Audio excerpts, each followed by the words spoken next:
Hello, I'm going to be reviewing Bulletstorm today, a game with an extreme amount of hype and controversy when it was first released. This game was infamous for its vulgarity, its gore, its language, and was mentioned on numerous news broadcasts as being one of the most vulgar games of all time.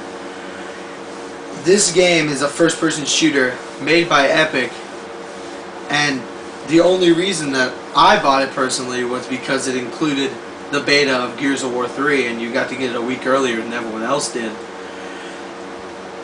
I thought that the storyline was kind of half-assed, where you're basically put on this planet named Stygia, and there's all these crazy humans, and you have to kill them with any means necessary, and they put an element called skill shots in, which gave you points for doing crazier things, like knocking people into power couplings, or leashing them into spikes, or doing any of a number of things to get more points, and that's how you rose up and bought upgrades and everything.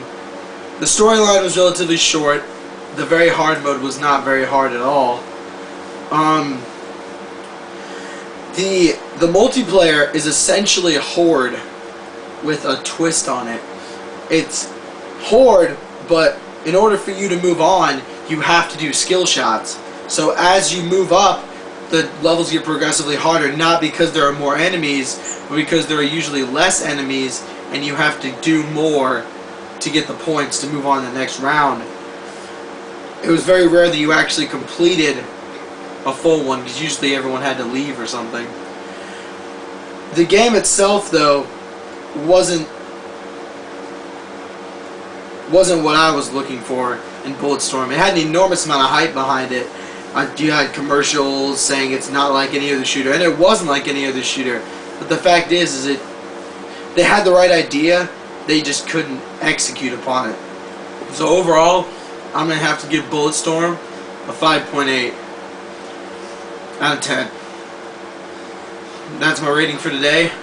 Maniac out.